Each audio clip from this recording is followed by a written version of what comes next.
बैठ से अल्हम्दुलिल्लाह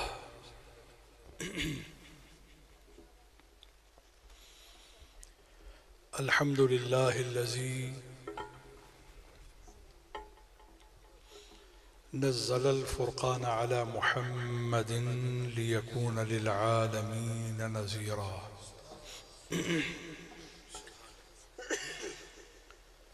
वस्सलातु वस्सलामु अलैहि व अला आलिहि व अस्हाबिहि बुकरतन व हजीरा। अम्मा बअद फ़अऊज़ु बिल्लाहि मिनश शैतानिर रजीम।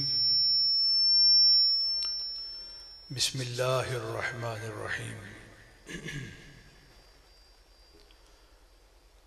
रब्बिग़फ़िरली वलिवालिदैया वलिल्मुअमिनीन यौम यक़ूमुल हिसाब। सदक़ल्लाहु मौलानल अज़ीम। व अमरना व लक़्क़ना बिक़ौलिही इन्नल्लाह व मलाइकतहु युसल्लूना अलन नबी या अय्युहल्लज़ीना आमनू सल्लू अलैहि व सल्लिमू तस्लीमा। अल्लाहुम्मा सल्लि अला सय्यिदिना हबीबिना मौलाना मुहम्मदिन व अला आलि सय्यिदिना हबीबिना मौलाना मुहम्मदिन व बारिक व सल्लिम बिअददि कुल्लि ज़र्रतिन मिअता अल्फ़ मर्रा।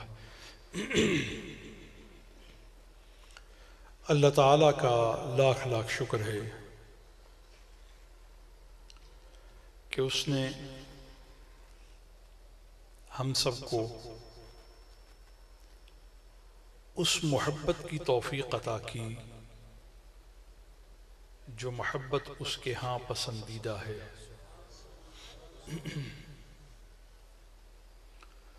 और उस निस्बत से मंसूब किया जिसका मंसूब मरफू है।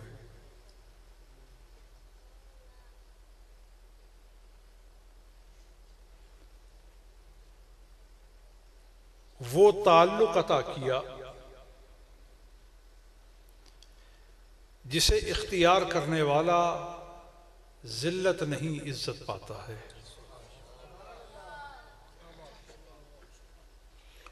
देखिए, गुफ्तगू के दौरान हिलचुल पैदा ना करें। जिन्हें उठना है वो पहले उठ जाएं, और जिन्हें बातें करना है वो भी उठ जाएं। मेरी गुफ्तगू के दौरान हिलचुल मैं बिल्कुल पसंद नहीं करता, और बातचीत गैर ज़रूरी भी नहीं। तवज्जो रखें, मैं भी तवज्जो से बात करूँगा, आप तवज्जो से सुने ताकि समझ कर उसका नतीजा मुरत्तब हो। सूरह इब्राहीम का एक मुंतखब हिस्सा मैंने तिलावत किया है, जो दुआ है सैयदना इब्राहीम की, और अल्लाह ने इसे तर्ज़े हिकायत पर बयान फरमाया है। दुआ है इब्राहीम अलैहिस्सलाम की, और तर्ज़े हिकायत पर अल्लाह ने इसे बयान फरमाया है। कौल अल्लाह का नहीं है, कौल इब्राहीम अलैहिस्सलाम का है, बयान अल्लाह ने किया है। ध्यान किया आपने? सैयदना इब्राहीम अलैहिस्सलाम अल्लाह से अर्ज करते हैं, रब्बिग़फ़िरली, अल्लाह मुझे बख्शिश दे दे। इग़फ़िरली, बख्शिश को मेरे लिए कर दे। वली वालिदैया, और वो बख्शिश जो मुझे तू अता करे, उस बख्शिश में हिस्सा मेरे माँ बाप को भी अता कर दे। जल्दी जल्दी मसाइल बयान करते हुए मैं आगे बढ़ूं। वली वालिदैया से मुराद क्या है? हजरत इब्राहीम अलैहिस्सलाम के बाप और माँ,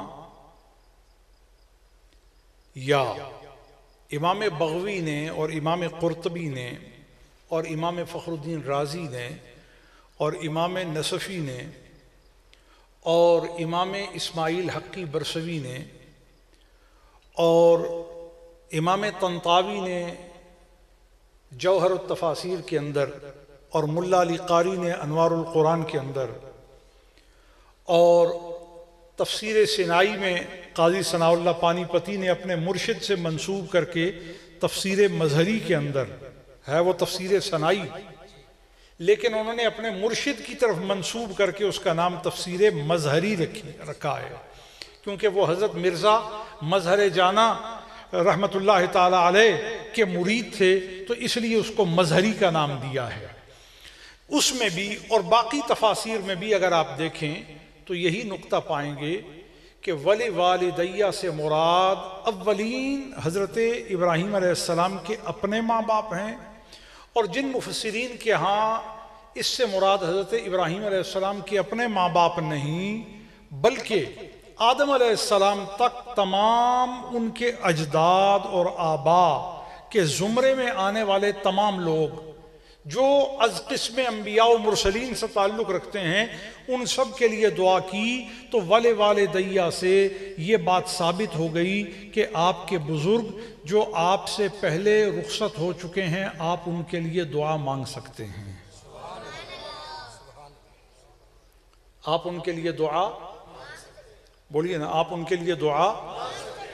देखिए, आप यहाँ एक पाकीज़ा महफिल में आए हैं जो मुअन्वन है अहले बैत अतहार से, और अहले बैत अतहार से जिस महफिल को ख़ास किया गया हो वहाँ कुरान और सुन्नत का बयान होना लाजिम है। मसालिक और मकातिब की बात हर जगह होती है, मगर किताब और सुन्नत की बात जहाँ होती है वो महफिल अहले बैत हुआ करती है। लिहाजा अपने बुजुर्गों के लिए दुआ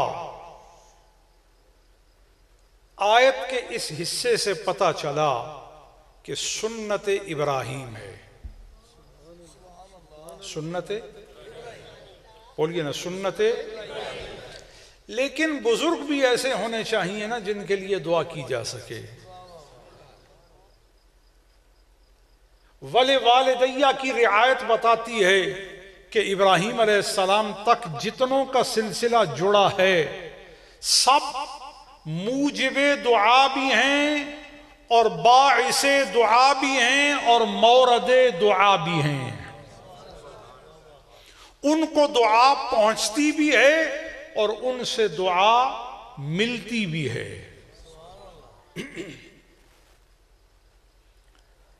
अब अगला नुक्ता यह है, रब्बिग़फ़िरली वलिवालिदैया वलिल मुअमिनीना यौम यक़ूमुल हिसाब।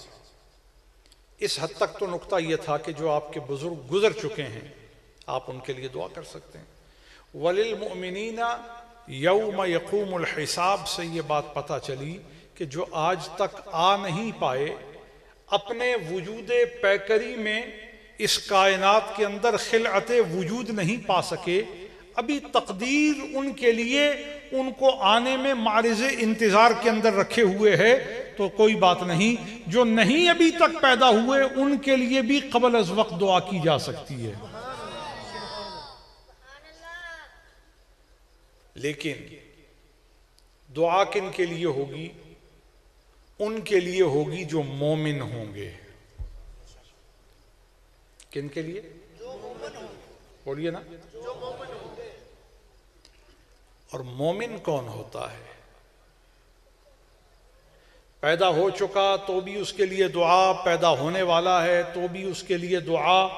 कोई लम्हा उसका दुआ से और खैर से और जमानत से खाली नहीं है। मगर ये कौन है? मोमिन। और मोमिन कौन होता है? मोमिन वो होता है जिसके दिल में हक पैदा हो जाए।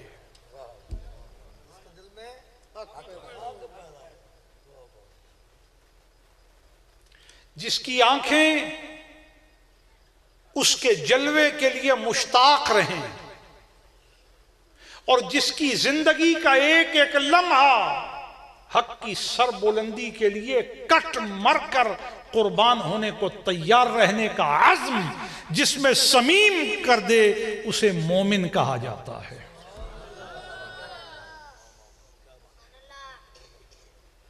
अच्छा, ये तो मोमिन है, ये तो बोलिए ना, ये यानी अकीदा जो कबूल करे और बातिल और दलाल को रद्द करे, और अकीदा वो कबूल करे जिस अकीदे में तौहीद हो, जिस अकीदे में रद्द शिर्क हो, जिस अकीदे में नबूवत और रिसालत की सच्चाई का यकीन हो, जिस अकीदे में अल्लाह की नाजिल करदा किताबों के साथ पुख्ता एतिकाद हो, जिस अकीदे में तकदीर का अल्लाह की तरफ से मुकर्रर होना मुहक्कक हो, जिस अकीदा में मरने के बाद जिंदा होने का यकीन हो, जो इसे तस्लीम कर ले, जो इसे मान ले, समझ लो वो मोमिन है। वो बोल लीजिए, वो खुद से जो इन हकीकतों को कबूल कर ले वो मोमिन है। या जो सैयद आलम सल्लल्लाहु अलैहि वसल्लम को पसंद कर ले और हुजूर के कहने के मुताबिक करता जाए, हुजूर के बताने के मुताबिक इख्तियार करता जाए।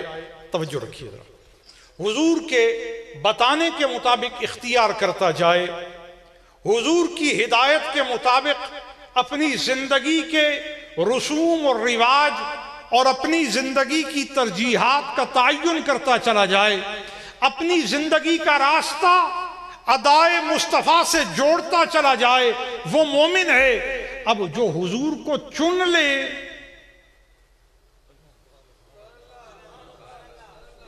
वो तो मोमिन है, और जिसे हुजूर चुन ले,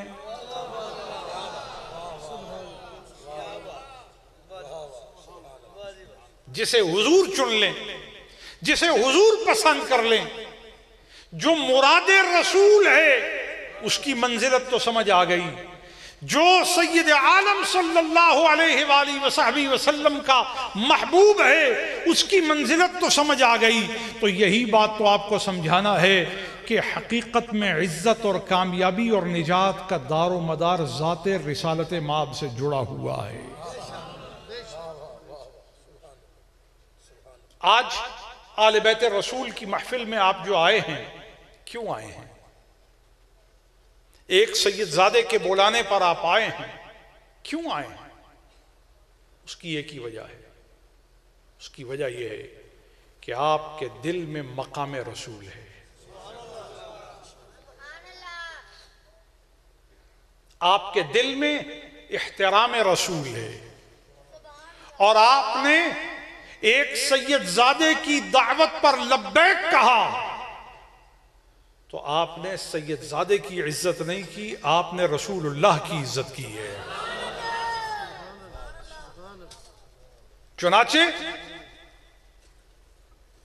चुनाचे अहले अदब क्या कहते हैं? मुतनब्बी, दीवाने मुतनब्बी में कहता है, कभी तुमने गौर किया, कभी तुमने इस बात पे ध्यान दिया कि ये जो साया होता है, इसकी भी कोई कीमत होती है? कोई कीमत नहीं। लेकिन फिर भी आप साए का एहतराम करते हैं, उसका जिसके जिस्म का एहतराम आपके जहन में मुसल्लम होता है।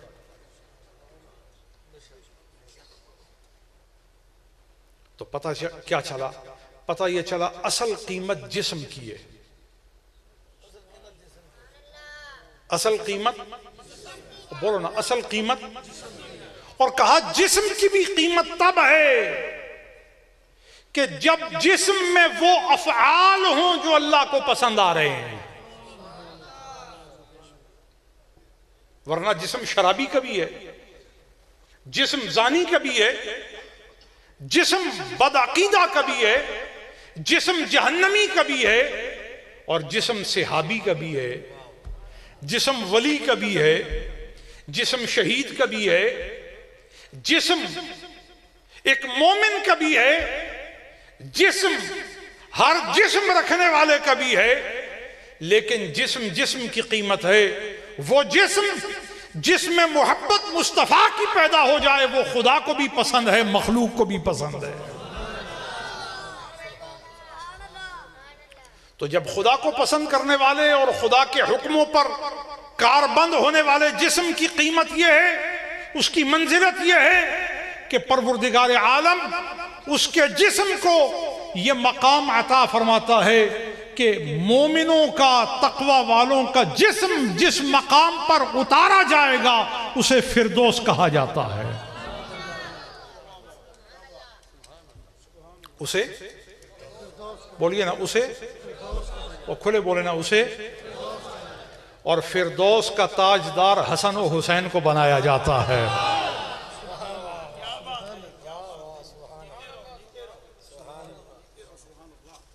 अब हर तहज्जुद पढ़ने वाला, हर रोजा रखने वाला, हर नमाज पढ़ने वाला, हर कुरान पढ़ने वाला, हर सुन्नत रसूल पर अमल करने वाला, हर खौफे खुदा में रोने वाला, हर इश्क रसूल की शम्आ को अपनी रूह के अंदर हरारत देकर जिंदा रखने वाला और दीवारे कब्र से उतरने से कब्ल अपनी रूह की दुनिया को न उजड़ने देने वाला,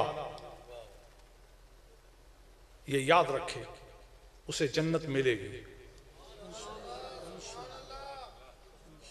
उसे जन्नत, बोले बोले, उसे जन्नत, उसे जन्नत। लेकिन इस हाल में उसे जन्नत मिलेगी कि वो खादिम होगा और हसनैन उसके मखदूम होंगे।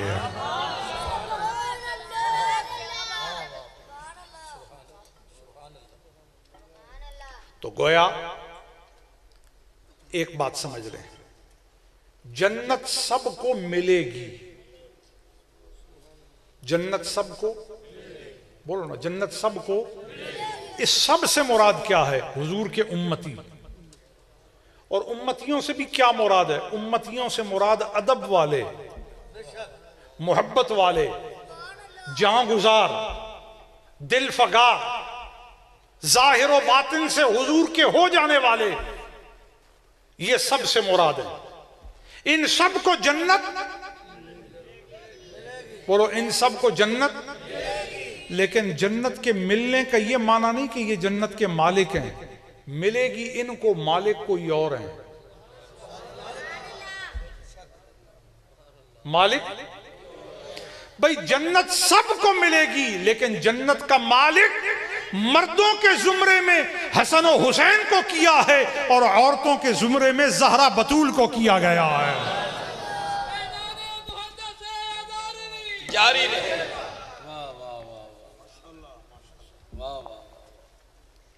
लिहाजा जन्नत तो इस घराने की है। जन्नत जिसका ये रुतबा है, जिसकी ये मंजिलत है, जिसकी ये शान है कि जन्नत में जाने वाले, बेटा आप ध्यान करें, तवज्जो करें, आप इन पैसों को छोड़ दें। ये पैसे आने जाने वाले हैं। जो बात मैं आपको कह रहा हूं वो आपके दिल में जाने वाली है। नात खानों की नात खानी के दौरान भी ये बात मुझे बड़ी नागवार गुजरती है कि जब वो नात पढ़ रहे होते हैं तो लोग नोट इकट्ठे कर रहे होते हैं। महफिल नात नोट इकट्ठे करने के लिए तो नहीं है। वल्लाहिल अज़ीम, मैं आपको ये पैसे फेंकने से मना कर दूंगा। बिल्कुल मुझे नागवार हैं ये पैसे फेंकने, और न मैं इतना गया गुजरा हूं कि इन पैसों से मेरी गुजरान होगी।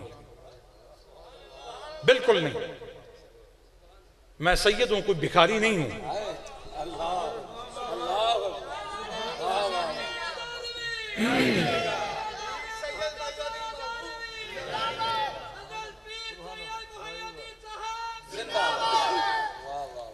लेकिन आपको मना इसलिए नहीं करता कि हुजूर ने खुद अपनी नात कहने वालों को हुजूर ने तोहफा और हदिया अता फरमाया है, इसलिए मना नहीं करता। वरना खुदा की कसम आप कितने पैसे देंगे? 10,000, 20,000, 30,000 देंगे? इससे ज्यादा मैं पेट्रोल लगा के आता हूं मैं।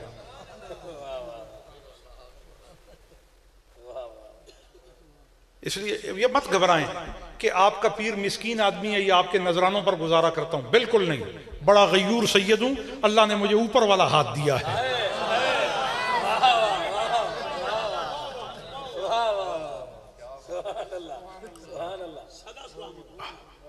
और जिसने नजराना देना है फिर उसको भी कहता हूं, भाई तुम्हें नजराना देने का शौक है तो 10-10 रुपए देने की जरूरत नहीं, फिर दो तुम्हें भी तसल्ली हो दे के और मुझे भी तसल्ली हो लेके।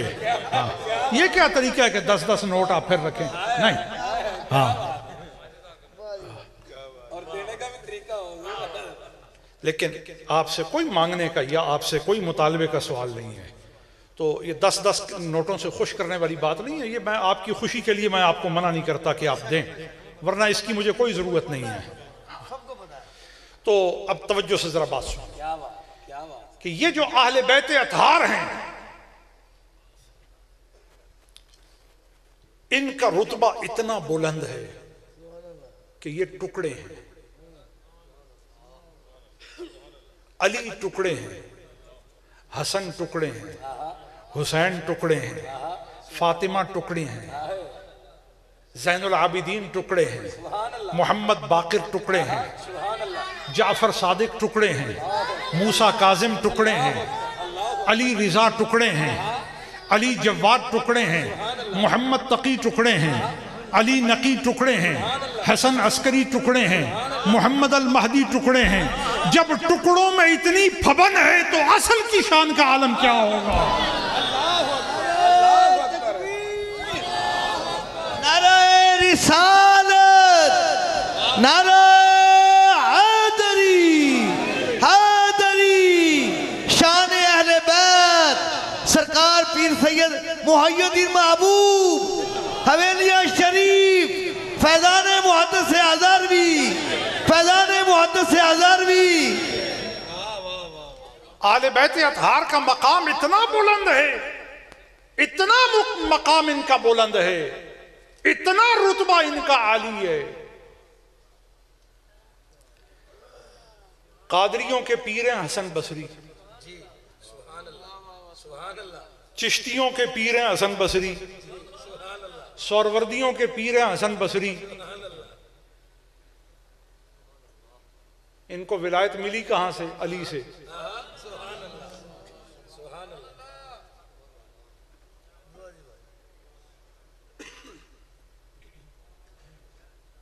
हजरत मारूफ करखी,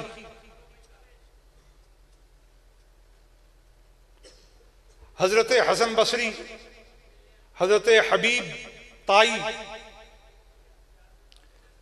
और हजरत हबीब, हजरत दाऊद ताई, हजरत सीरी सख्ती और हजरत मारूफ करखी,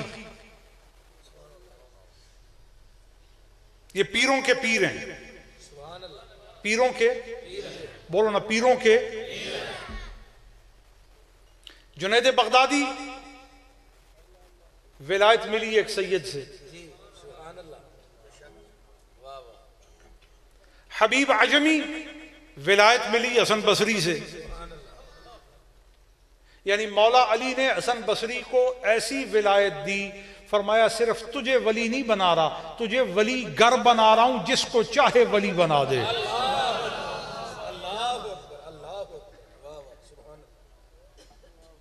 और हजरत हबीब अजमी जो हैं उनके मज़ार पे मैंने हाजिरी दी है बगदाद शरीफ में।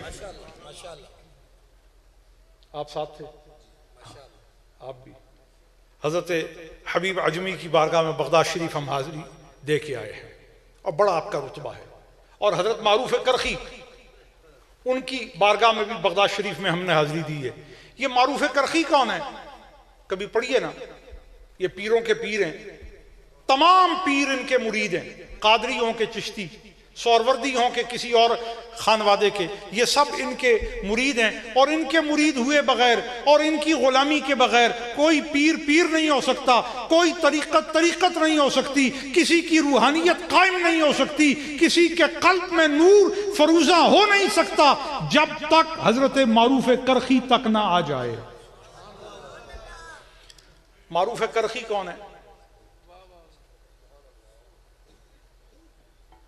जरा मारूफ करखी के बारे में पढ़ो कि मारूफ करखी कौन है।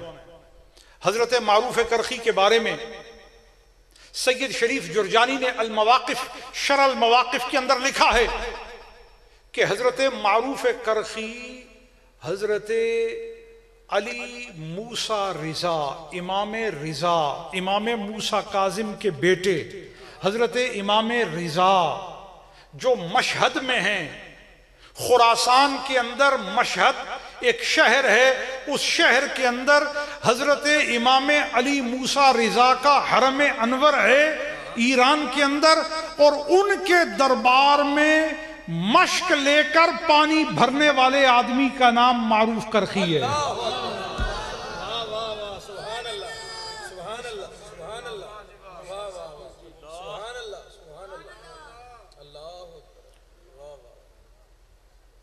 जरा होश ठिकाने रखकर मेरी बात सुने। जिस आदमी के दरबार का माशकी सिर्रुल औलिया बने, पीरे पीरा बने,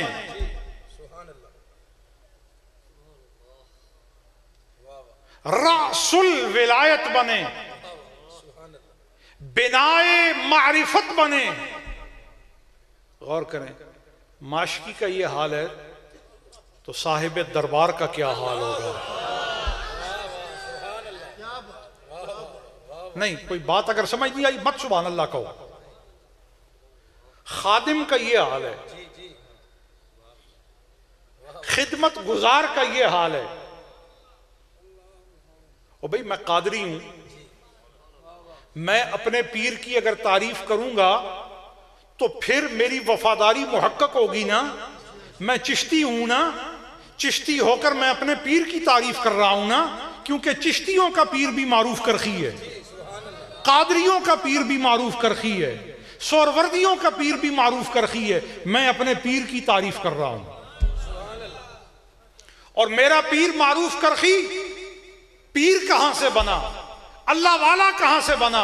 इमाम अली रिजा के दरबार में वुजू का पानी भरते भरते।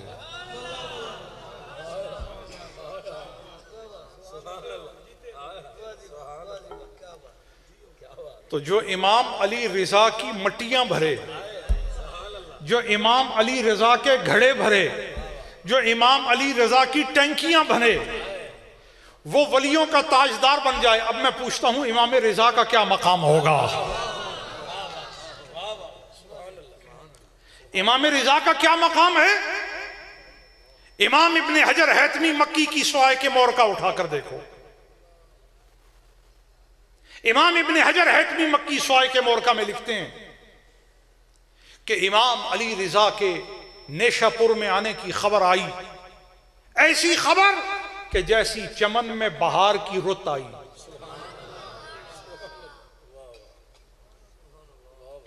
सूखी शाखों पर बहार के दिन फिरे, उजड़े आलम में एक चमन आराई की सूरत बनने लगी। इमाम अली रिजा नेशापुर में आने लगे तो हजारों मुहद्दिसीन जमा हो गए, सैकड़ों फुकहा जमा हो गए, अनगिनत उलमा जमा हो गए। रास्ते में कतारें लग गईं कि शहजादा रसूल तशरीफ ला रहे हैं। हुस्न का ये आलम है कि हजरत इमाम अहमद इब्न हंबल बयान फरमाते हैं कि आपकी जुल्फों के दो पट्टे थे, एक दाईं तरफ एक बाईं तरफ, घुंघरियाले बाल थे। ऐसा लगता था कि तेज हवा से घने दरख्त के पत्ते एक दूसरे में मिल गए हैं।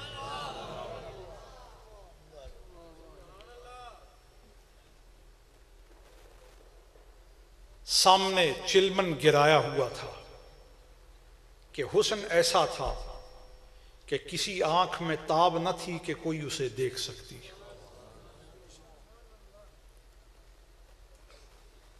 आपकी सवारी जब शहर में दाखिल हुई तो उलमा, तुल्लाब, अकील, मतीन, मुदब्बिरीन आपकी सवारी के पांव से चिमट गए और सुम्मों को बोसे देने लगे।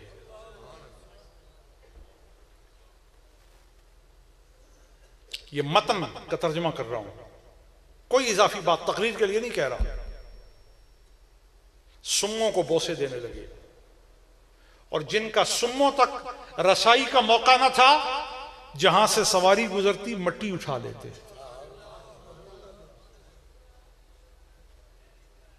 और लोग उसको तबर्रुक से लेते कि फर्जंद रसूल की सवारी की मस की हुई मट्टी है।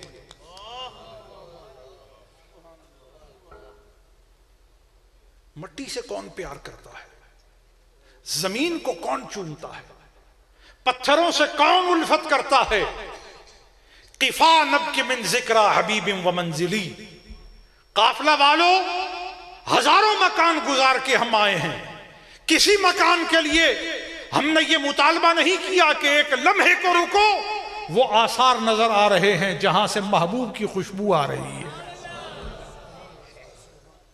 किफा नब के, एक लम्हे के लिए रुक जाओ कि आंसुओं से हम अपने हबीब की बारगाह में नजराना पेश करके वफाओं का सबूत दें कि हम तुझे भूले नहीं हैं। वो फैज ने बड़ी अच्छी बात कही। उसने कहा, करो कज जबीं पे सरे कफन कि मेरे दुश्मनों को गुमा न हो कि गुरूर इश्क का बांकपन पसे मर्ग हमने बुला दिया। मोहब्बत वो होती है कि सिर्फ जीते जी न रहे, मरने के बाद कब्र की मट्टी भी वफाओं के लिए तड़प कर दिखा दे कि ये कुर्बान हो जाने वाले की कब्र की मट्टी है। ऐसे लोग गुजरे, ऐसे लोग गुजरे कि जिन्होंने सच्ची मोहब्बत की है और कभी उनके गुजरने पर उनका मुर्शिद उनकी कब्र पर आया तो पीर ने जब कब्र पर हाथ रखा तो ये जेलम का वाकया है। मौलवी साहब की कब्र कांप गई। किसी ने पूछा, हजरत ये क्या है? फरमाया, उसकी रूह तड़प गई है कि जब जिंदा था तो पीर आता था, खड़ा हो जाता था, कब्र में लेटा हूं हुजूर, कब्र हिलकर आपके आने पर मसरत का इजहार कर रही है। हाँ, उन लोगों के लिए हैरत है जिन्होंने कभी इश्क नहीं किया। भाई, अंधे को आप हाथी दिखा सकते हैं? मौलाना रूम ने फरमाया, किसी अंधे ने हाथी देखने का इरादा कर लिया कि चलो हाथी देखते हैं। वो कहीं किसी की मदद लेकर या खुद अपने इरादे से जंगल में पहुंच गया और पूछते पाछते हाथी तक पहुंच गया। अचानक उसका हाथ हाथी की टांगों पर लगा। उसने कहा, बस ऐसा होता है हाथी, ये तो सुतून की तरह है। फिर उसका हाथ हाथी के पेट पे लगा। उसने कहा, बस ऐसा होता है, ये तो दीवार की तरह है। फिर उसका हाथ हाथी की सूंड पे लगा। उसने कहा, ओहो नहीं, ये तो ऐसा है, ये तो डंडे की तरह है। फिर उसका हाथ उसके कानों पर लगा। उसने कहा, नहीं नहीं, ये तो पंखे की तरह है। मौलाना फरमाते हैं, सारा हाथी हाथ फेर कर देख लिया मगर देख न सका। देख, वो बोलो तो सही ना, वो बोलो तो सही ना, देख। अगर अंधा कहे कि हाथी सुतूनों की तरह है, हाथी दीवार की तरह है, हाथी डंडे की तरह है, हाथी पंखे की तरह है, तो कहो गलत है। कि फैसलाबाद वालों का प्रोग्राम नहीं है उसको गलत कहने का? बोलो तो सही ना। कहो हाथी सारे का सारा मस करके उसने महसूस कर लिया, लेकिन फिर भी जहन उसका नतीजा और नक्शा न बना सका। क्यों? कि उसे आंखें हासिल नहीं है, उसे आंखें हासिल। इसी तरह कब्र के कांप जाने का किसी को इदराक उस वक्त तक नहीं हो सकता कि जब तक उसे खुद इश्क हासिल न हो जाए। लिहाजा दोस्तों याद रखो, जन्नत उन्हें मिलेगी जिन्होंने अहले बैत रसूल से मोहब्बत की, ताजीम रसूल की है, इकराम रसूल किया है। अब गौर करें, ताजीम रसूल का तरीका क्या है, इकराम रसूल का तरीका क्या है? ताजीमो इजलालो इकराम रसूल का तरीका यह है कि जो हुजूर के टुकड़े हैं, हुजूर की निशानियां हैं, हुजूर की नस्ल हैं, हुजूर का ख़ानदान है, उनका उसी तरह एहतराम किया जाए। और जब उनको अपने सामने पाओ तो देखो उनको और ख्याल हुजूर का रखो।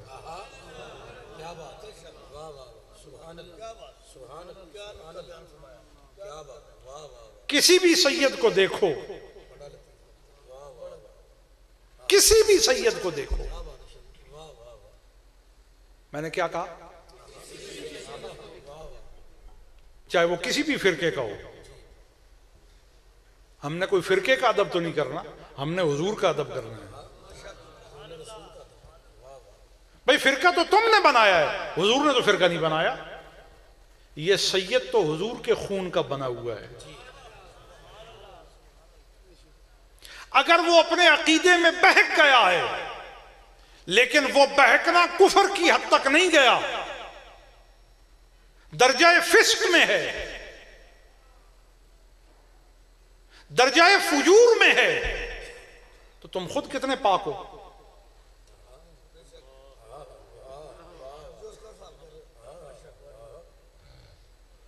अपने करतूतों का तो अंदाजा नहीं है और आले बैत रसूल के अमाल तोलने चले हो।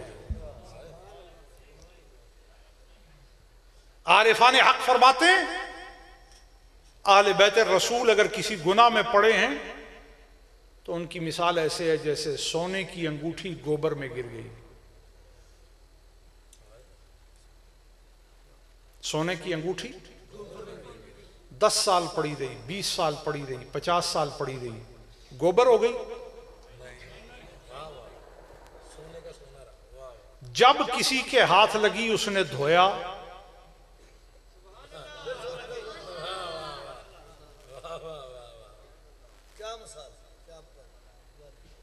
किसी के हाथ लगी उसने धोया, वो फिर सोना है। उसको गोबर कहने वाले की क्या हैसियत रही?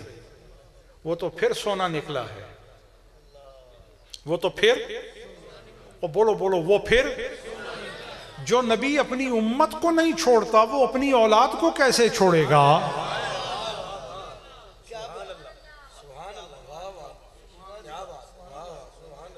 लिहाजा याद रखो, सबकी इज्जत उनके अमल की वजह से करो, सादात की इज्जत रसूलुल्लाह की वजह से करो।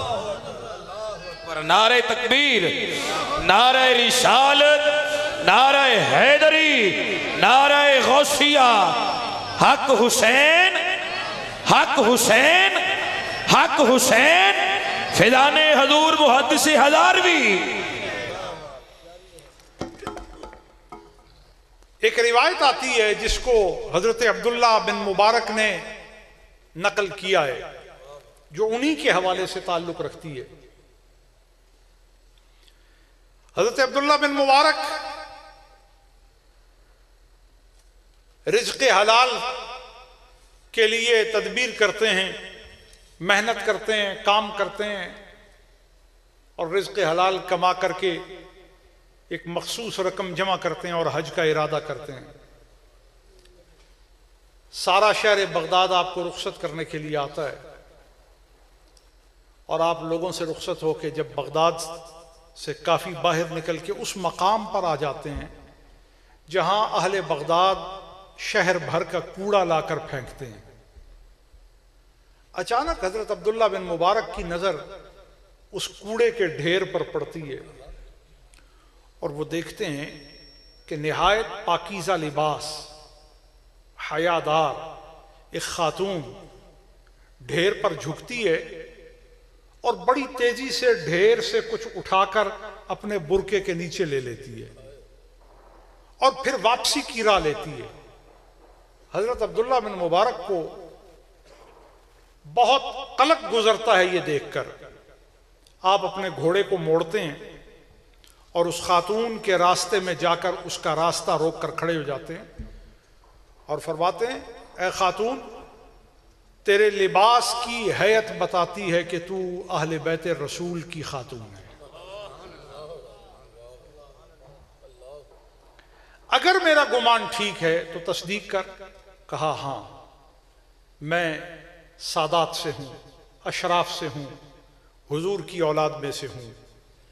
कहा, फिर बताओ ढेर से क्या उठाया? कहा, अब्दुल्ला बिन मुबारक, आप आलिम हैं, फकीह हैं, बुजुर्ग हैं, हज के इरादे से इस वक्त सफर हज पर हैं, अल्लाह आपका हज कबूल करे।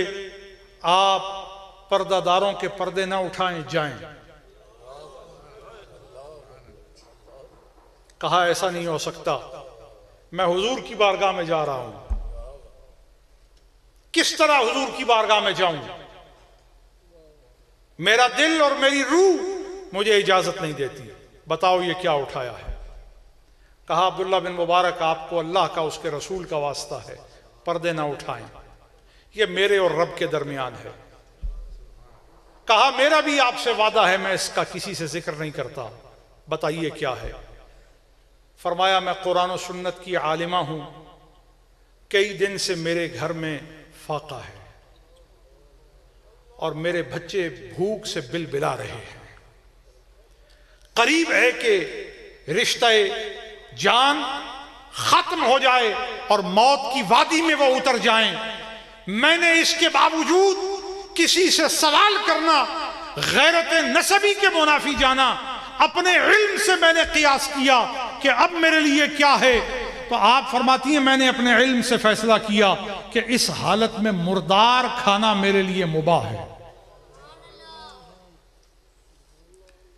सवाल करने की बजाय मैं मुर्दार लेने को तरजीह देती हूं। यह मुर्दार ले जाकर मरी हुई बतख मैं अपने बच्चे को खिलाऊंगी। हजरत अब्दुल्ला बिन मुबारक कहते हैं, मेरे पांव के नीचे से जमीन निकल गई। फौरन इरादा हज तर्क कर दिया और जो हज के लिए रकम जमा की थी वो सैयदा को पेश कर दी।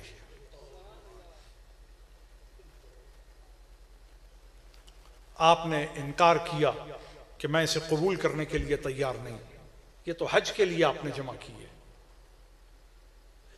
अर्ज की कि मेरा हज हो गया, हुजूर की आल का मैंने ख्याल कर लिया, हुजूर की आल का मैंने अदब कर लिया। अब वहां जाके हज करूं, क्या खबर नियत कैसी हो, कबूल हो ना हो। आले मुस्तफा की खिदमत जिस इखलास से की है, यकीन है कि मेरा ये ईसार कभी रद्द होने वाला नहीं है। और वो शाह साहब ने जो हदीस बयान की, वो हदीस इसकी शाहिद है कि जिसने हुजूर की आल की हाजात में उनके लिए मददगार बनने की और मुईन होने की और मुमिद होने की और मुआविन होने की कोशिश की, हुजूर फरमाते हैं मैं उसके लिए कयामत को शफी हूं।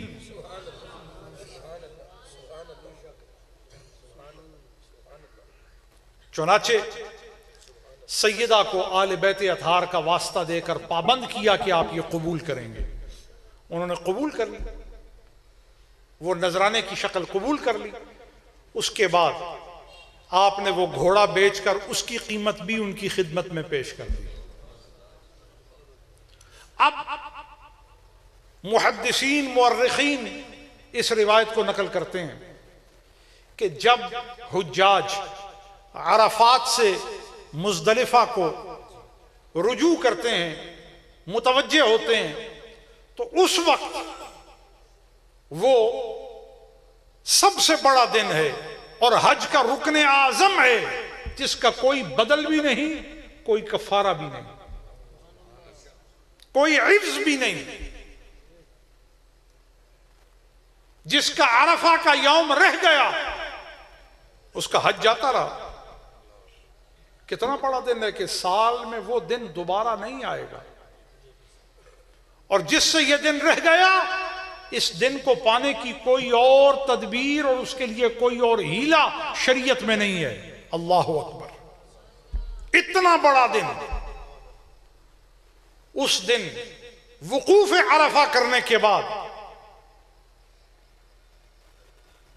गुरूब शम्स के साथ हुज्जाज जब मुज़दलिफा को मुतवज्जे होते हैं तो कुरान फरमाता है सुम्मा अफीदू मिन हैसु अफादन नास। उस मकाम पर हुज्जाज को पहाड़ के पीछे से आवाज आती है, ऐ हाजियो, तुम्हारा हज अब्दुल्ला बिन मुबारक की वजह से कबूल हो गया है।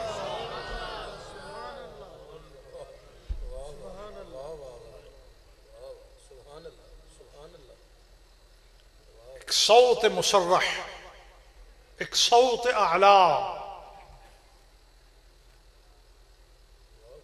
एक सौत बव्वा उनको आती है कि तुम्हारा हज अब्दुल्ला बिन मुबारक की वजह से मकबूल हो गया है।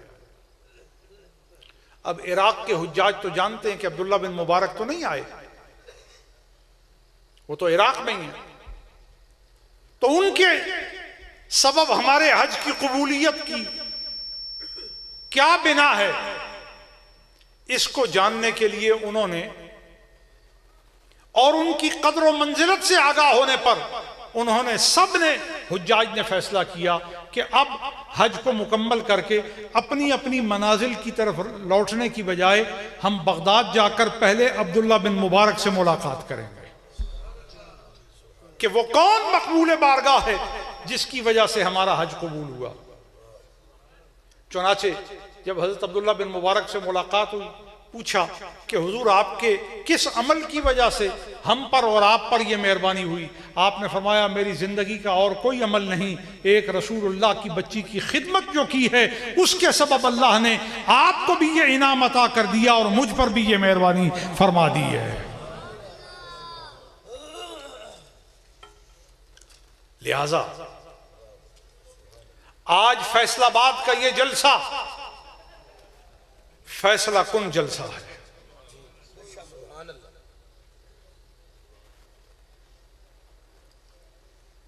मैं आपसे एक बात पूछता हूं, जिस पीर के हाथ पर बैत करते हो उसकी तरफ पीठ नहीं करते, उसकी जूती पर पांव नहीं रखते, जिस मुसल्ले पर आपका पीर नमाज पढ़े आप उस मुसल्ले पर खड़े नहीं होते कि बेअदबी है, जिस चारपाई पर आपका पीर बैठे उस चारपाई पर नहीं बैठते, जहां आपके पीर बैठ जाएं आप उनके बराबर नहीं बैठते, हालांकि शरन बराबर बैठना हराम नहीं, मना नहीं। सहाबा में जब हुजूर सहाबा के बराबर बैठे, हुजूर ने सिर्फ मिंबर तब रखवाया जब सहाबा की तादाद ज्यादा होती थी, वरना हुजूर सहाबा में बराबर बैठते थे। आपको शायद मेरी बात अचंबा लग रही हो, हुजूर सहाबा को अपने कितने बराबर बिठाते, इतना बराबर बिठाते कि बुखारी में, मुस्लिम में, तिरमिज़ी में, इब्न माजा में, अबू दाऊद में, निसाई में, इब्न खुज़ैमा में, अबू याला अल मुस्ली में, मुस्नद बज़्ज़ार में और इमाम हैसमी ने इसको नकल किया है कि जब हुजूर नशिस्त लगाते सहाबा को बिठाते तो फरमाते करीब हो जाओ, जब वो करीब होते हुजूर फरमाते और करीब हो जाओ, जब वो और करीब होते तो हुजूर फरमाते और करीब हो जाओ। मुहद्दिसीन नकल करते हैं कि हुजूर सहाबा को इतना करीब करते कि हुजूर के घुटनों से सहाबा के घुटने लग जाते हैं। हुजूर के घुटनों से सहाबा के घुटने लग जाते और हुजूर अपने सहाबा से शफकत फरमाते, सहाबा के सरों पर हाथ रख लेते, सहाबा के कंधों पर हाथ रख लेते, सहाबा के रुखसारों पर अपने हाथ लगाते, सहाबा के सीनों पर अपने हाथ लगाते और जिन्हें जिन्हें हुजूर के हाथों का लम्स मिलता वो बाकियों पर फख्र करते कि मेरा चेहरा मुकर्रम है कि दस्ते मुस्तफा का लम्स नसीब हो गया है।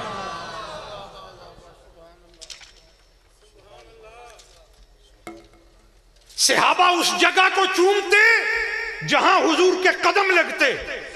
हजरत अब्दुल्लाह बिन उमर मस्जिद नबी में आते, हुजूर के विसाल शरीफ के बाद की बात है। उम्दतुल कारी में इमाम आइनी ने, ये मुहद्दिस भी हैं फकीह भी हैं, इन्होंने कंस की शरह भी लिखी है, हिदाया की शरह भी लिखी है, बुखारी की शरह भी लिखी है।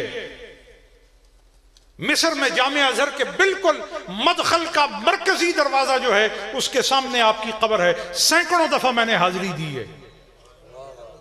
इमाम बदरुद्दीन आइनी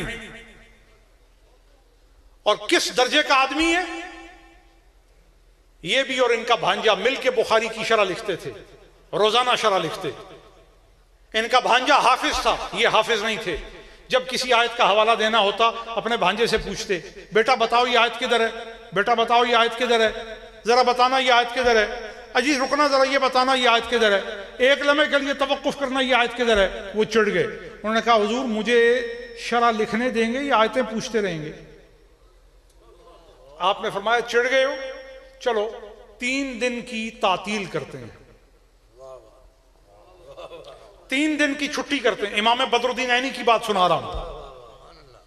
3 दिन की छुट्टी करते हैं।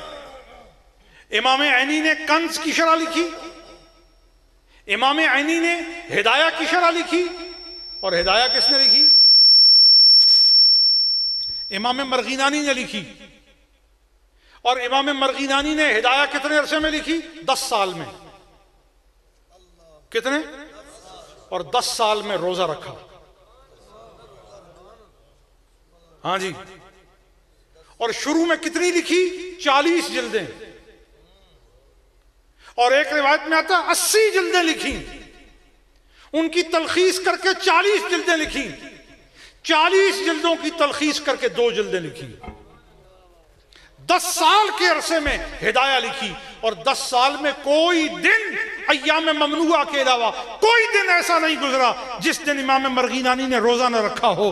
और रोजा रखा किस तरह और इफ्तारी की किस तरह कि खादिम सहरी में खाना लाता, फरमाते रख दे। सहरी में खाना लाता, अगरचे आपके मिजाज की बात नहीं है लेकिन सुन लें, सहरी में खाना लाता, फरमाते रख दे, चला जा, अब बाद में आके ले जाना। जब वो चला जाता आप बाहर निकल के देखते कोई मुसाफिर है, उसे फरमाते आके खा ले।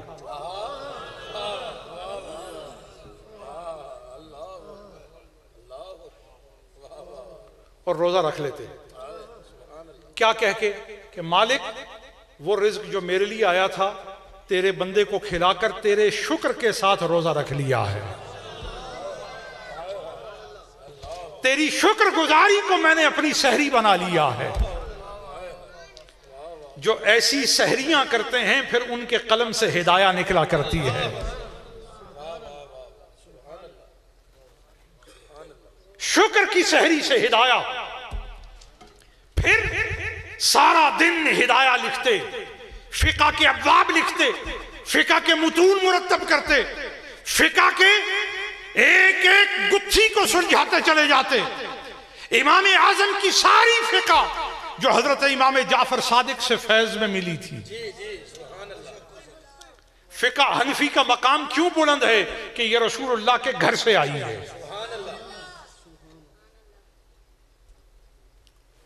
चुनाचे अब जब शाम इफ्तारी का वक्त आता, खादिम इफ्तारी लेके आता, आप फरमाते रख जा, रख जा, उसको भेज देते। जब वो चला जाता, आप फिर कोई देखते मुसाफिर, कोई मुलाजिम, कोई बेबस, कोई फकीर, कोई मिस्कीन, कोई यतीम, कोई हाजतमंद, उसको देखते बुला लेते, फरमाते ये तेरे लिए, तू खा ले। वो खा लेता और ये सब्र से रोजा इफ्तार करते। अल्लाह 10 साल कुछ नहीं खाया, 10 साल कुछ नहीं चबाया, बगैर खाए, बगैर कुछ तनावुल किए 10 साल गुजारे, सिर्फ पानी पीते रहे। जिसने इतना सब्र किया उसे रब ने हिदायत अता की, और जिसने अपना सारा कुंबा कुर्बान कर दिया अल्लाह ने उसे तौहीद की जान बना दिया है। नारे तकबीर, नारे रिसालत, नारे हैदरी, हैदरी, हैदरी, नारे गौसिया, शान अहले बैत, शान अहले बैत, शान अहले बैत। हक हुसैन, या हुसैन, हक हुसैन, हक हुसैन, हक हुसैन, फिदाने हजूर मुहद्दिस हजारवी। ये हिदाया से बात बनी, और हिदाया की बात मैंने क्यों की? क्यों की? पता चले ना कि आप जाग रहे हैं या सो गए हैं। क्यों की हिदाया की बात मैंने? नहीं नहीं, सियासी बात ना करें ना। हाँ, हिदाया की बात की है इमाम बदरुद्दीन ऐनी की वजह से, क्योंकि इमाम बदरुद्दीन ऐनी ने हिदाया की शरह लिखी है, अल बिनाया। मैं सिर्फ तस्बीह फेरने वाला पीर नहीं हूं, किताबें पढ़ने वाला भी पीर हूं मैं। हाँ। जी, अल बिनाया अल हिदाया, ये दारुन नवादिर की छपी हुई है, ये भी मेरे पास है। दार कुतुब इल्मिया की छपी हुई है, ये भी मेरे पास है। दारुल रिसाला की छपी हुई है, ये भी मेरे पास है। मुअस्ससतुर रिसाला की मुहक्कक छपी हुई है, वो भी मेरे पास है। और इस्तांबुल से जो पहली छपी थी 2 जिल्दों में, वो भी मेरे पास है। अच्छा, और मानिउल आसार की इमाम तावी की है। इमाम तावी कौन है? इमाम तावी हमारे हनफियों के अकीदे के इमाम हैं। हनफियों के अकीदे के इमाम कितने हैं? बोलो ना। ये दरस निजामी की चीजें हैं जो मैं इधर आपको बता रहा हूं। हनफियों के अकीदे के 2 इमाम हैं, अबू जाफर तहावी और अबू मंसूर मातुरीदी। ये दोनों पर हक हैं। बहरहाल आपके ज़ौक़ की चीज नहीं, आगे चलता हूं। इमाम बदरुद्दीन ऐनी मुश्किल आसार की भी शरह उन्होंने की है। नुखबुल अफ़कार फी शरह मानी अल आसार, ये मानिउल आसार की शरह है, और इमाम बदरुद्दीन ऐनी ने उसकी शरह की है। चुनाचे इमाम बदरुद्दीन ऐनी ने अपने भांजे को कहा, क्या कहा? भाई याद है, ये हम भी छुट्टी कर लें, बोले तो सही ना। इमाम बदरुद्दीन ऐनी ने अपने खाहिरजादा को, अपने भांजे को, इब्नुल उख्त को कहा 3 दिन की छुट्टी की। 3 दिन के बाद आए इमाम बदरुद्दीन ऐनी और उनके भांजे भी शरह लिखनी शुरू की बुखारी की। अब ये लिख रहे हैं, लिख रहे हैं, लिख रहे हैं, सो लिख रहे हैं, लिख रहे हैं और लिख रहे हैं, लिखते चले जा रहे हैं। भांजे को उजब हुआ, हैरत हुई, and he was stunned that my uncle is not going to ask me about any single ayat of Holy Quran. Rather, he left to quote any single ayat of Holy Quran or otherwise any other thing happening to him, and he is ignoring me totally. जब देखा कि मामू जी तो पूछ ही नहीं रहे मुझसे, क्या वजह है इसका सबब क्या है? आखिर उनसे रहा ना गया तो उन्होंने पूछा, जनाब खफा ना हो तो एक सवाल करूं? फरमाया पूछो। कहा आप अब आयतों का हवाला नहीं पूछ रहे, शायद हवाला देना छोड़ दिया या कोई और बात है? फरमाया नहीं, कुरान के सिवा कैसे बात हो सकती है, मैंने 3 दिन में सारा कुरान याद कर लिया है।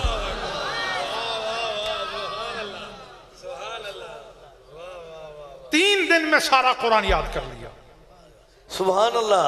नाराए तकबीर, नाराए रिसालत, नाराए हैदरी, पीर सैयद मुहय्यद्दीन महबूब, फैज़ान मुहद्दिस हज़ारवी। वाह जी वाह, हक हुसैन या हुसैन, हक हुसैन। वाह जी वाह। अच्छा, अब इमाम बदरुद्दीन ऐनी की बात हो रही है तो यहाँ उम्दतुल कारी के हवाले से एक बात आप सुन लें। उम्दतुल कारी में या निसा अन्नबी लस्तुन्ना का अहद मिनन निसा, इस आयत के ज़ैल में किताब तफसीर में, ये बुखारी शरीफ की किताब तफसीर की है ये आया करीमा, इसके ज़ैल में जो मरवियात हैं वहाँ पे इमाम बदरुद्दीन ऐनी ने शरहन एक बात लिखी है। कहा ये हुजूर के घराने की जो ख़वातीन हैं इसमें अज़वाज मुतहरात भी शामिल हैं, वो हुजूर की आले बैत का हिस्सा हैं, लेकिन अज़वाज मुतहरात उस आले बैत में शामिल नहीं जिन पर सदका हराम है। ये आले इल्म के समझने की बात है। अज़वाज मुतहरात आले बैत हैं, लेकिन ये वो आले बैत नहीं जिन पर सदका हराम है। वो जिस आले बैत पर सदका हराम है उनमें सबसे बुजुर्ग, बरतर, बाला हसन है, हुसैन है, अली है, फातिमा है, मुस्तफा है।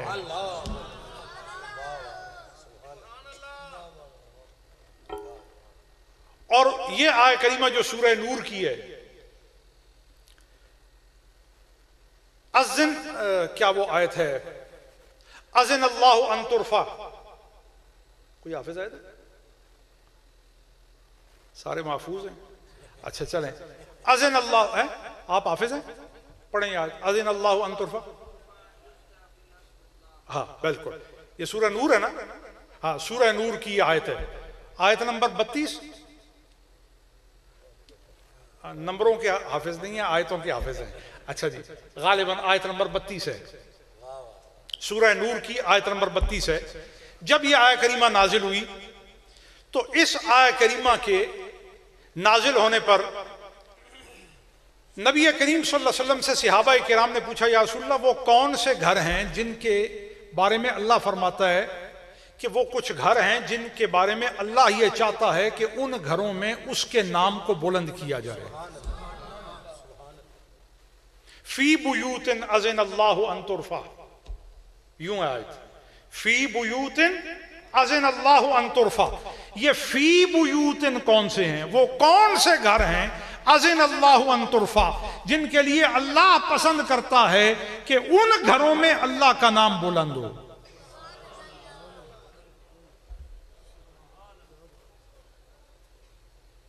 मुझे पता है सर्दी बहुत है, लेकिन आपको तो सिर्फ सर्दी का ख्याल है, मैंने वापस भी जाना है, लिहाजा ध्यान से बात सुनें। देखें, पैसे तो मैंने आपके बंद करवा दिए, इतना फायदा तो हो गया, इतनी बचत तो आपको हो गई, तो ये रियायत भी आप मुझे देना कि जो बात आपको मैं कह रहा हूं उसको तो साथ लेके जाए ना, ताकि निरे पैसे ही साथ ना जाए, ईमान का सरमाया साथ जाए आपके। इंशाअल्लाह पहला पीर आपको मिला है जिसने पैसे देने से रोका है आपको। और मुझे एक बात याद आ गई है, इधर किसी ने कहा पक्के ही ना हो जाएंगे। वो हमारे एक बड़े फाजिल आलिम थे, बड़ी अच्छी तकरीर करते होते थे, तो जब उनकी तकरीर जौबन पर आती ना तो वो तकरीर रोक देते। अब लोगों का मजा करकरा हो जाता, तो लोग कहते हैं आप तकरीर करें, तो वो कहते तकरीर मैं उस वक्त तक नहीं करूंगा जब तक तुम चंदा नहीं दोगे। तो बड़ा लोग फिर बढ़ चढ़ के चंदा देते ताकि आगे वाली बात करें तो लुत्फ जो है दो चंद हो, तो इस तरह बड़ा पैसा उनका इकट्ठा होता। उनकी शोहरत बराबर मुल्क में पहुंची और उस हुकूमत ने उनको बुलाया कि भाई इनको खतीब साहब को हमारे पास भेजें, हमारी अवाम भी इनका खुतबा सुनना चाहती है। तो जिस मुल्क में रहते थे उसकी हुकूमत ने उनको बुलाया और कहा बराबर की हुकूमत ने आपको बुलाया है, वहां जाके आपने तकरीर करनी है, मगर आप में एक बड़ी बुरी आदत है, आपकी तकरीर जब जौबन पे पहुंचती है तो आप लोगों से चंदा मांगते हैं। तो आप जब दूसरे मुल्क में जाएंगे तो ये इस मुल्क की और कौम की बड़ी बदनामी होगी कि ये तो भीख मांगते हैं, चंदा मांगते हैं। तो आप जाने से पहले हुकूमत आपसे वादा करती है 50 लाख रुपए नकद ले लें, और अगर आप खैर सलामती से चंदे के बगैर वापस आ गए तो 50 लाख आपको और देंगे, लेकिन उधर जाके चंदा नहीं करना। उन्होंने कहा ठीक है जनाब, जिस वजह से चंदा करता था वो आपने पूरा कर दिया, अब मुझे कोई आदत है चंदे की। लेकिन अरबी का मकूला ला तज़ूरुल आदत इल्ला बिल मौत, आदत तो किसी की मरती नहीं जब तक बंदा खुद न मर जाए। चुनाचे वो वीजा शीजा लगा, वो चले गए बराबर मुल्क में, वहां बड़े मैदान में इज्तिमा हुआ, लाखों की दुनिया आई, तकरीर अपने जौबन पर पहुंची और दौड़ा पड़ गया। अब जब दौरा पड़ा तो उनको ख्याल आया कि भी मुझे उधर तो मना किया हुआ है कि चंदा नहीं करना। उन्होंने लोगों को कहा भी देखो बात यह है, मुझे मेरी हुकूमत ने रोक के भेजा है कि आपने चंदा मांगना नहीं। अच्छा मुझे आप ये बताएं, मेरे तो मांगने पर पाबंदी है, मगर आप बताएं आपको देने से किसने मना किया हुआ है? तो बहरहाल बात यह है कि मैंने आपको ये कहा है कि आप पैसे न दें और आपके पैसों की मुझे जरूरत नहीं, लेकिन मैं आपको ये कहता हूं मुझे तो जरूरत नहीं, मगर आपको देने से किसने मना किया हुआ है? तो अपनी मोहब्बत और अकीदत का इजहार उलमा और मशाइख के साथ करते रहा करें, क्योंकि आपकी इस अकीदत और मोहब्बत से आपका रिज्क पाकीज़ा हो जाता है और उसमें बरकत आती है और उसमें खैर आती है। बहरहाल हजरत इमाम बदरुद्दीन आइनी, उन्होंने बुखारी की शरह लिखी, उन्होंने कंज की शरह लिखी, हिदाया की शरह लिखी, मानिउल आसार की शरह लिखी। इतने अजीमुल मर्तबत बुजुर्ग, 3 दिन में उन्होंने कुरान याद कर लिया और ये बरकतें और ये नूर आपको हासिल रहा। और वो फरमाते हैं कि हुजूर की आले बैत का बड़ा मकाम है। अब इस ज़हन में मैंने एक और बात बयान की सूरह नूर से आयत नंबर 32 के ज़िमन कि फी बुयूतिन अज़न अल्लाहु अन तुरफा, वो कौन से घर हैं जिन घरों के बारे में अल्लाह ये चाहता है कि उन घरों में उसका नाम, अल्लाह ये चाहता है कि वो घर जिनमें मेरा नाम बुलंद हो। अल्लाह को ये पसंद है कि मेरा बुलंद नाम जिन घरों में बुलंद हो। वो कौन सा घर है? सहाबा ने पूछा, या रसूलल्लाह हमारी रहनुमाई कीजिए। आपने फरमाया वो 4 मस्जिदें हैं। कितनी? भाई बड़ी अजीब बात है कि लोग सुनते हुए जहन में ये सवाल आ जाता है कि ये लिखा हुआ किधर है। तो इस खलिश को पहले निकाल दूं ताकि बात समझ लें। दुर्रे मंसूर में लिखा हुआ है। किसमें? इमाम जलालुद्दीन सयूती की तफसीर है दुर्रे मंसूर। दुर्रे मंसूर में सूरह नूर की इस आया करीमा नंबर 32 के ज़ैल में तफसीरन इस हदीस को नकल किया है उन्होंने। जिसको फिर भी हवाला ना मिले, मेरे पास हवेलिया में आ जाए, हवाला लगा हुआ है, फौरन निकाल के दिखा दूंगा। वो 4 मस्जिदें हैं। कितनी? जिन मस्जिदों के बारे में अल्लाह ये चाहता है कि उन मस्जिदों में अल्लाह का नाम पूछा या रसूलल्लाह वो 4 मस्जिदें कौन सी हैं? फरमाया पहली मस्जिद वो है जो मेरे बाप ने बनाई। कौन सी है? कौन सी है? मस्जिद मक्का, मस्जिद हराम जो इब्राहिम अलैहिस्सलाम ने बनाई। कहो सुभान अल्लाह। दूसरी मस्जिद फरमाया जहां मैं सफर करके मेराज में जाऊंगा। मस्जिद अक्सा। ये मस्जिद हराम भी हुजूर की वजह कि हुजूर के बाप,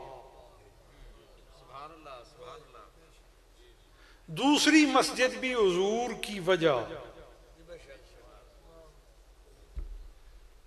बात समझ आ रही? सर्दी ज्यादा तो नहीं है। तीसरी मस्जिद, हुजूर ने फरमाया तीसरी मस्जिद मस्जिद कुबा, और चौथी मस्जिद मस्जिदी हाजा, मस्जिद नबवी। और एक रिवायत में 3 मस्जिदें आती हैं, मस्जिद हराम, मस्जिद अक्सा और मस्जिद नबवी। और शद्दुर रिहाल की वो जो हदीस है उसमें भी ये 3 ही मसाजिद का जिक्र आता है। इन तीनों और वो जो पिछली रिवायत बयान की है, चारों मस्जिदों में वजह हुजूर हैं। वजह, और खुले बोलो ना वजह, खुले बोलो वजह।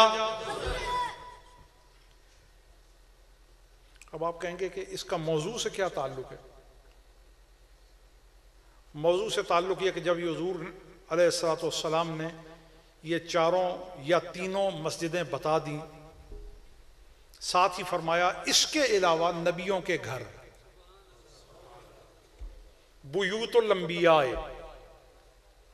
इसके अलावा फी बुयूतिन अज़नल्लाहु अन तुरफ़अ से मुराद नबियों के घर। किसके? बोलो ना, खुले बोले। अगली बात बड़ा लुत्फ पैदा करेगी। जब ये 2 बातें हुजूर ने बयान कर दी तो हजरत अबू बकर सिद्दीक खड़े हो गए। हजरत, ये दुर्रे मंसूर है। हजरत अबू बकर सिद्दीक खड़े हो गए और एक घर की तरफ इशारा करके हुजूर से पूछने लगे, या रसूलल्लाह ये घर भी उनमें है? क्या कहा? खोलो बोलो। ये कब कहा उन्होंने? जब हुजूर ने फरमाया नबियों के घर भी फी बुयूतिन का मुशारों ने ले हैं। फी बुयूतिन का मिस्दाक नबियों का घर है, फी बुयूतिन का मदलूल नबियों के घर हैं। हजरत अबू बकर सिद्दीक खड़े हुए और एक घर की तरफ इशारा किया, अर्ज किया रसूलल्लाह क्या ये घर भी उनमें शामिल है? हुजूर ने फरमाया सिर्फ शामिल नहीं, उन घरों में अफजल घर ये है। उन घरों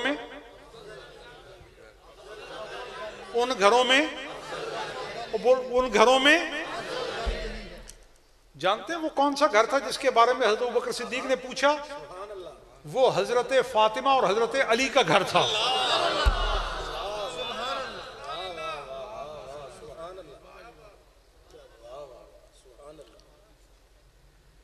बात तो हो रही थी नबियों के घर की। हजरत अबू बकर सिद्दीक ने उसमें हजरत अली और हजरत फातिमा के घर का क्यों पूछा? पता यह चला कि हजरत अबू बकर सिद्दीक का यह अकीदा है कि अली और फातिमा का घर कोई मामूली घर नहीं है।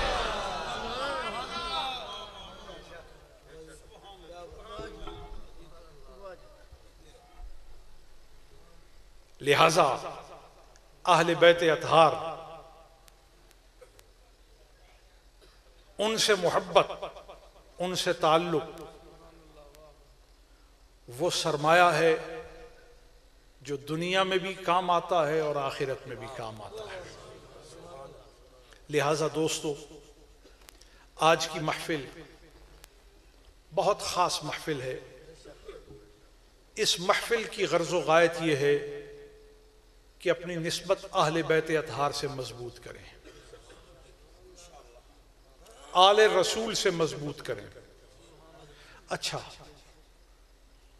मैं जरा आपको एक बात कहना चाहता हूं। आले रसूल से अपनी निस्बत मजबूत करना चाहते हैं? जो जो मजबूत करना चाहता है हाथ खड़ा करे।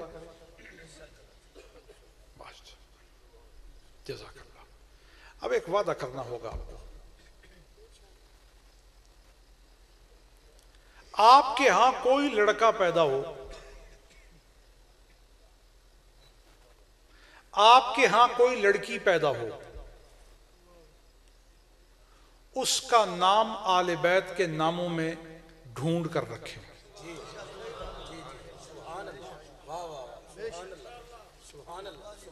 लड़कियों के नाम आले बैत अतहार की पाकीज़ा खवातीन के नामों पर रखें। और बहुत अच्छा है कि उनका नाम रखते हुए साथ कनीज लगाएं।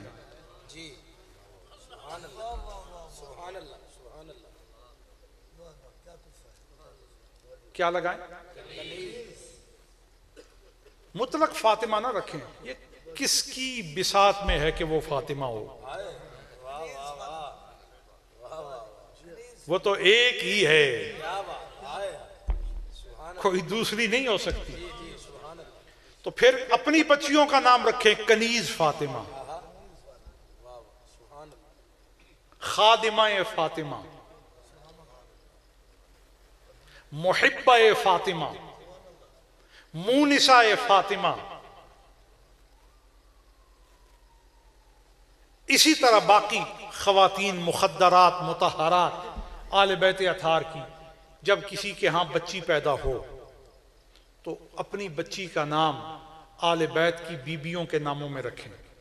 अज़वाजे मुतहरात की बीबियों से नाम ढूंढ करके नाम रखें ताकि आपकी बच्चियों में भी वही बरकत पैदा हो। रखेंगे? हाथ ऊपर करें। माशाअल्लाह माशाअल्लाह। अच्छा, अब आले बैत से मोहब्बत अपनी पक्की करने के लिए जब आपके यहां कोई लड़का पैदा हो तो उसका नाम भी आले बैत के मर्दों के नामों में से नाम ढूंढ कर रखें और उसके साथ गुलाम लगाएं। क्या लगाएं? गुलाम हुसैन रख लें, गुलाम हसन रख लें, गुलाम अली रख लें, मुरीद हुसैन रख लें, मुरीद हसन रख लें, तालिब हुसैन रख लें। अक्सर लोगों ने अपने नाम में अपना नाम रख लिया होता है मजर हुसैन। ये कैसे हो सकता है कि ये हुसैन का मजर है? हुसैन का मजर बनना कोई आसान काम नहीं है। तो कोई मजर हुसैन नहीं हो सकता। अगर किसी ने अपना नाम रख लिया या किसी ने उसका नाम मजर हुसैन रख दिया तो मोहब्बत से ही रखा है, लेकिन उन्हें नाम के गहराई पर नजर नहीं थी तो मजर हुसैन रख दिया। वो अपना नाम गुलाम हुसैन रखें, खादिम हुसैन रखें, मुरीद हुसैन रखें, तालिब हुसैन रखें ताकि बरकतें पैदा हो जाए। रखेंगे तो इससे आपको बरकतें मिलेगी। इसी तरह हुजूर के चचाओं के नाम पर भी नाम रखें। मसलन हमजा नाम रखें, दलेरी पैदा हो जाएगी। अब्बास नाम रखें, आपके अंदर वफादारी पैदा हो जाएगी। अबू तालिब नाम रखें, हुजूर पर कुर्बान होने वाली कैफियत पैदा हो जाएगी। तो लिहाजा ये नाम रखने से बरकतें मिलेंगी, खैर नसीब होगी, सआदतें नसीब होंगी। लिहाजा इसकी आपको ताकीद करता हूं। और मेरा ख्याल है कि आज के जलसे का यही मकसद है कि हम अपने अहबाब को इस बात पर मुतवज्जे करें कि फिरकों में न जाओ। भांत भांत की बोलियां बोलने वालों को छोड़ दो। उम्मत मुस्लिमा पे बड़ा कड़ा वक्त है, फिरकों में मत जाओ। इन फिरकों में जाने से कुछ नहीं मिलेगा, सिर्फ आपसे पैसे बटोरने के लिए और आपके माल से अपना पेट भरने के लिए और उसकी आग बुझाने के लिए सारा घोरक धंधा किया जाता है। किसी फिरके में मत जाओ, मुस्तफा के कदम पकड़ लो, हुजूर के कदम पकड़ लो, हुजूर से अपना ताल्लुक मजबूत कर लो, बस आपकी दुनिया भी अच्छी है, आपकी आखिरत भी अच्छी है। और जो नाम खैरुल कुरून में नहीं थे, जो नाम सहाबा ने नहीं जाने, जो नाम आले बैत ने नहीं जाने, जो नाम औलिया अल्लाह में नहीं थे, जो नाम आइम्मा मज़ाहिब में नहीं थे, वो आप क्यों रखते हैं? इमाम आजम किस फिरके में थे? इमाम मालिक किस फिरके में थे? इमाम शाफी किस फिरके में थे? इमाम अहमद इब्न हंबल किस फिरके में थे? और अगर जवाब यह आए किसी फिरके में नहीं थे, तो तुम फिरके में क्या करते हो? लिहाजा फिरकों को छोड़ दो, फिरकों को, और बोलो ना फिरकों को, और खुले बोलो फिरकों को। अच्छा जी, क्या ये फिरके हुजूर की उम्मत नहीं है? उम्मत है। क्या ये काफिर हैं? काफिर नहीं है। तो फिर इनके साथ जाने की क्या बुराई है, क्या कबाहत है? जवाब यह कि ये भागे हुए हैं। ये तो खुले बोलो ना, तो भागे हुओं के साथ जो मिल जाए, बोलो सही ना, उसको अंग्रेजी में कहते हैं एब्सकॉन्डर, मफरूर। क्या होता है? खुले बोले, अगर कोई अदालत से मफरूर हो जाए, कहो अल्लाह बचाए, इश्तिहार आ जाता है कि जिंदा ले आओ या मार कर ले आओ। अदालत का मफरूर हो तो उसका यह अंजाम है, तो जो अल्लाह रसूल का मफरूर हो जाए, मफरूर न बनो, मसऊद बन जाओ, खुशबख्त बन जाओ, कादरी हो जाओ, हनफी हो जाओ, चिश्ती हो जाओ, सौरवर्दी हो जाओ, मफरूर नहीं हो जाओगे, फिर तुम रहमत इलाही से माला माल होकर मामूर हो जाओगे। लिहाजा मैं आज की इस महफिल के मुंतजिमीन, सादात किराम, फैसलाबाद के रहने वाले तमाम ज़ी कदर अफराद को और नासिरीन को, मुआविनीन को और एहतिमाम करने वालों को मुबारक देता हूँ कि उन्होंने इस बज़्म का एहतिमाम किया, फ़कीर को दावत दी। मैं उनका शुक्रगुजार हूँ, उनके लिए भी दुआ करता हूँ अल्लाह उनको और उनके ख़ानदान को बेहद बरकतें अता फरमाए। आप अहबाब जो इतनी देर तक जागते रहे, आपको भी रहमतें बरकतें अता फरमाए। अब थोड़ा सा ज़रा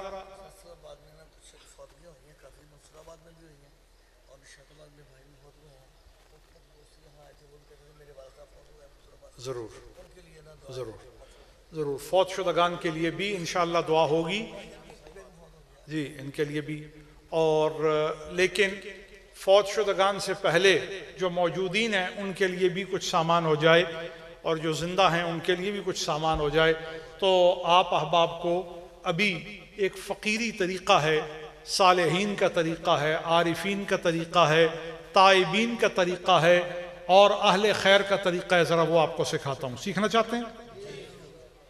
ला इलाहा इल्लल्लाह, ला इलाहा इल्लल्लाह, ला इलाहा इल्लल्लाह, ला इलाहा इल्लल्लाह, ला इलाहा इल्लल्लाह, ला इलाहा इल्लल्लाह, ला इलाहा इल्लल्लाह, ला इलाहा इल्लल्लाह, मुहम्मदुर रसूलुल्लाह सल्लल्लाहु अलैहि वसल्लम। और शौक़ मोहब्बत से इल्लल्लाह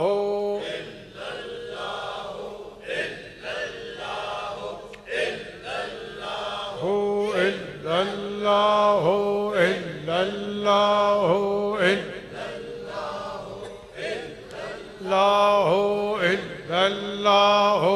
इल्लल्लाह इल्लल्लाह इल्लल्लाह